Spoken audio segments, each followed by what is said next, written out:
మానవాళికి మహావరం అమ్మ అన్నపూర్ణాలయం. భారతదేశ చరిత్రలో ఆగస్టు నెలకు ఒక విశిష్టమైన స్థానం ఉన్నది. భారతీయులలో నిద్రాణమై ఉన్న దివ్య శక్తిని మేల్కొల్పి ప్రగతి సాధించే మహత్తర కార్యక్రమాలు ఈ కాలంలో ప్రారంభింపబడి సత్పరిణామాలకు దారితీశాయి. శతాబ్దాల పాటు నిరంకుశంగా అధికారం నడిపిన పాశ్చాత్య పాలకుల దాస్య శృంఖలాలను తెంచుకొని భారత జాతి స్వేచ్ఛావాయువులను పీల్చుకున్నది ఈ ఆగస్టు 15వ తేదీనే. అన్నిటికంటే అసాధారణము, అనన్యము జిల్లెళ్ళమూడి అమ్మ నిరంతరం తనను సందర్శించడానికి వచ్చే అందరికీ భోజన సౌకర్యం కోసం ప్రత్యేకంగా జిల్లెళ్ళమూడిలో అన్నపూర్ణాలయం నెలకొల్పి నిర్మల విశ్వ సౌభాత్ర విలసిత విశ్వ కుటుంబాన్ని ఏర్పాటు చేసిన పర్వదినం ఆగస్టు 15వ తేదీ 1958వ సంవత్సరం విలంబినామ సంవత్సర శ్రావణ శుద్ధ పాడ్యమి. కుల మత జాతి వర్ణ వర్గ గుణ సర్వ విభేదాలకు అతీతంగా సమయాల విచక్షణారహితంగా డ్రస్సు అడ్రస్సుతో పని లేకుండా ఆకలి అర్హతగా సకల జనులకు ఆకలి బానిసత్వం నుండి విముక్తి ప్రసాదించడానికి అన్నపూర్ణాలయం ఏర్పాటు చేసి ఉదారంగా అందరికీ స్థానం కల్పించిన పర్వదినం. అమ్మ అన్నపూర్ణాలయ రూపంలో గుండెల గాడిపొయ్యిలో క్షణము అనగారని మంటలు రగిలించుకుంటూ నేటికీ జనసహస్రాల ఆకలి మంటలను కోటి బాహువులతో అమృతధార కుమ్మురిస్తూ చల్లార్చుతూ ఉంది. మనుషులకేనా?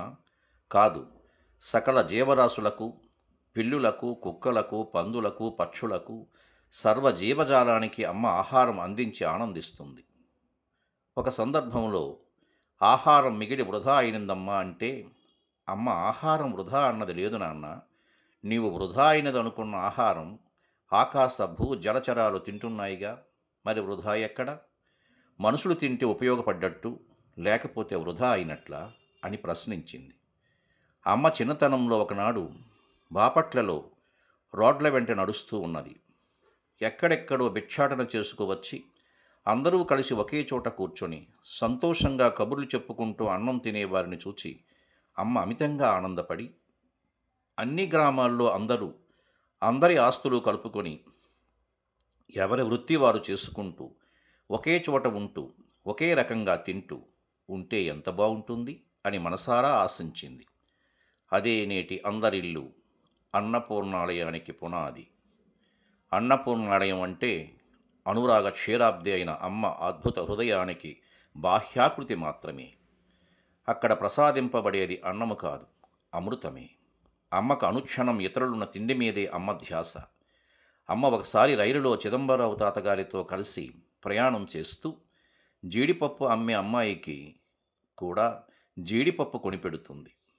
అమ్మేవారు తినలేరు కదా నాన్న అన్నది. అన్నపూర్ణాలయ ప్రారంభ సమయంలో నిర్వహణ గురించి ఆందోళన పడుతున్న నాన్నగారితో, ఇది జగన్నాథ రథం, కదిలితే ఆగదు, దేనివాడు దానికి వస్తాడు, మీరేమీ ఆందోళన పడవద్దు అని సమాధానం చెప్పింది. అది అక్షరాలా నిజం. ఎన్ని సందర్భాలలో అన్నపూర్ణాలయంలో కొరతతో సతమతమవుతుంటే ఏదో రూపంలో ఎవరి ద్వారానో చేరేవి. అన్నపూర్ణాలయం అప్రతిహత నడకకు దోహదపడేవి. అమ్మ స్వర్ణోత్సవాల సందర్భంగా 1,50,000 మంది ఏకపంక్తిని భోజనం చేశారు. అమ్మ వజ్రోత్సవాల సందర్భంగా 60,000 మంది భోజనాలు చేశారు. అనంతోత్సవాలకు, గోమేధికోత్సవంకు, కళ్యాణోత్సవాలకు వేలాది మందికి అమ్మ ప్రసాదం అందించింది. అన్నపూర్ణాలయం ఎందరో బిడ్డల రకరకాల ఉత్సవాలకు ఆలంబనై వేలాది మందికి షడ్రసోపేత భోజనాలు అందిస్తున్నది. ఇక ముందు కూడా అందిస్తుంది.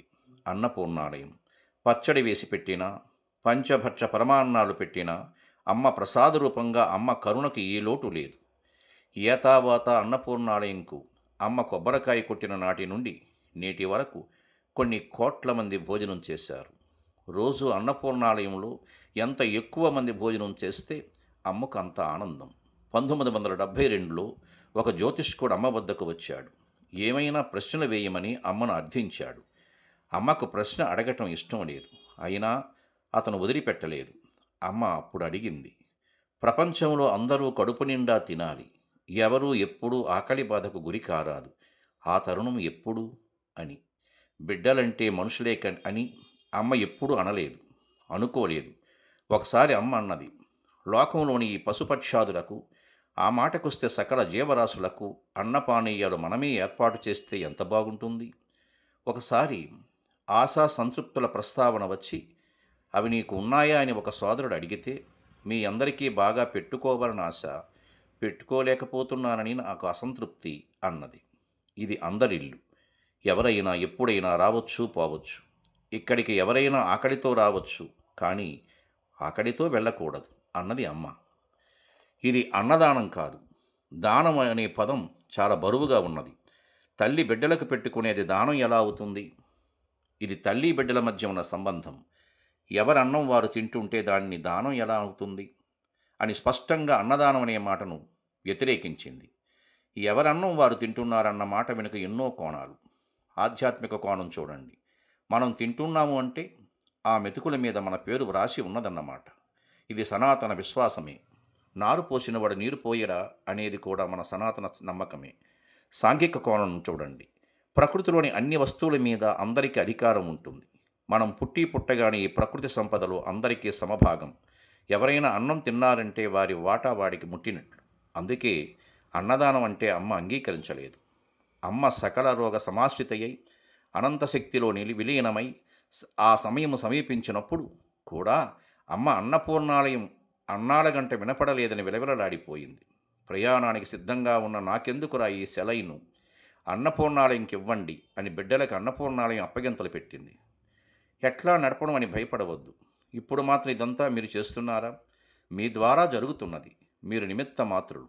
ఇప్పుడు ఏ శక్తి జరుపుతున్నదో ఇక ముందు కూడా అదే శక్తి జరుపుకుంటుంది అని బిడ్డలకు అన్నపూర్ణాలయ నిర్వహణ విషయంలో అభయమిచ్చింది.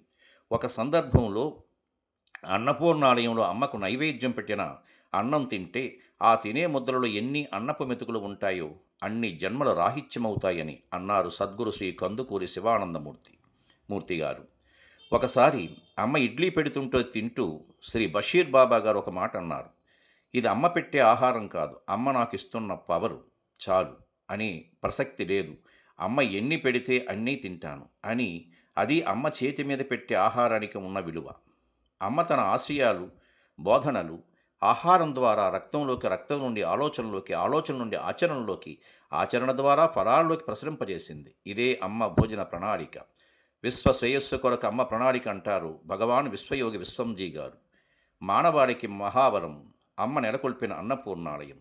అక్కడి భోజనం క్షుద్బాధనే కాదు, అన్ని రకాల రోగాలకు నివారణ మంత్రం, సకల సమస్యలకు పరిష్కారం. మనందరి ఇల్లు అన్నపూర్ణాలయాలు కావాలన్నది అమ్మ సూచన. అమ్మ సందేశం, అమ్మ చరిత్ర విన్నా చూసిన తర్వాత ఒక గురుతరమైన బాధ్యత మన మీద ఉన్నది అనిపిస్తుంది. అమ్మ చరిత్ర మాటలు కాగితాలపై ఉండటమే కాదు, అమ్మ ప్రతి మాట తక్షణ సన్నిధిలో ఉన్నవారు వినటమే కాదు, అన్ని కాలాల్లోనూ అంతటా ఉన్నవారు స్పందించగలగాలి. వర్తమానంలోని మానవులే కాదు, సర్వకాలాల్లోని వారు ఆనందించగలగాలి. అందుకు అందరూ కంకణబద్ధులు కావాలి. అయితే మార్గం ఏమిటి? కర్తవ్యం ఏమిటి? ఎంతో ఉన్నది. ఎవరికి తగినది వారు చేయవచ్చు. మంచి జరగాలని ఆశించడం, జరిగే దానిని చూసి ఆనందించడం మాత్రమే కాదు.